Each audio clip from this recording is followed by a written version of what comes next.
Hello guys, welcome to my diary. Gusto ko lang papakita itong ito po ay fish fillet, yung natira namin ulam, pero fish fillet ito. Maliit lang, pero nung pinitpit ko, marami. Kaya naisipan kong gawing palaman ng aking tinapay. So, ginisa ko siya ng bawang dahil pero maliit na mantika. Dahil steam ito, smell fishy sa akin, malansa. Sorry po. So, ginisa ko ng bawang. Tapos, pag gusto ninyong lagyan ng, kapag gusto nyong maglagay ng kamatis o cucumber, pwede rin. Nilalagyan ko kasi ng konti para magkasustansya ang ating tinapay. Yan. Konti lang.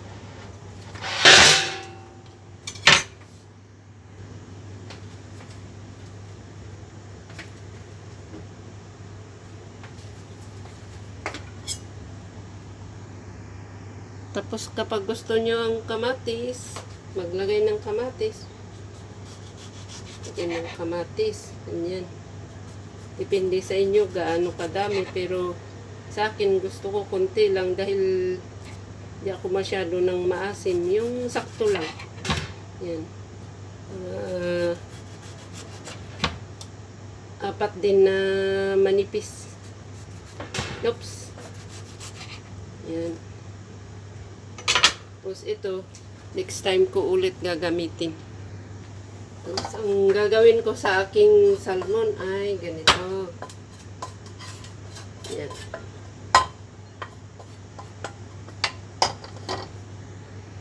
Tapos, lagyan ko ng kunting salad dressing. Kunti lang, tinatansya ko kasi ayaw ko yung masyadong marami. Yan. Tawag ko dito, diskarte. Ano ba yun? Diskarting almusal. Depende para-paraan. Ganun. Basta masustansya, gawing masustansya at masarap. Kahit yung mga kung anong nasa kusina, mga ganito na may natirang pwedeng gawing masarap na palaman. Mga fried fish na yung fillet para walang tinik. Tapos ilagay ko lang dito yung aking garlic salmon. Yan, ganyan lang siya. Ganyan lang. Tapos lagay ko na yung aking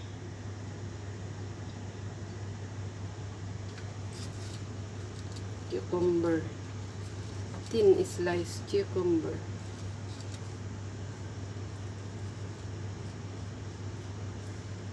Tapos yung aking kamatis.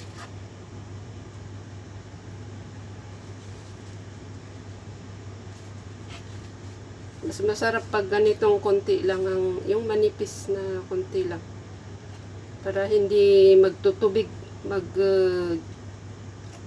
masyadong basa. Pagka maraming kamatis, pwede rin tanggalin yung yung seed, yung buto.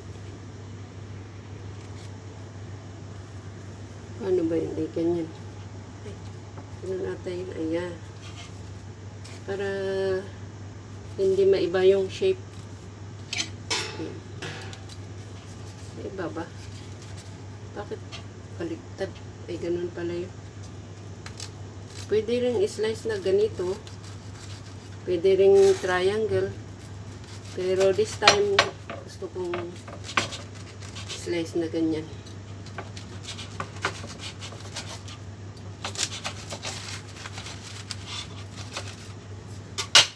So, Kain na po tayo.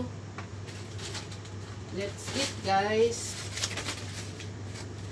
Ayan. See? Sarap. Sarap siya. Mabango pa.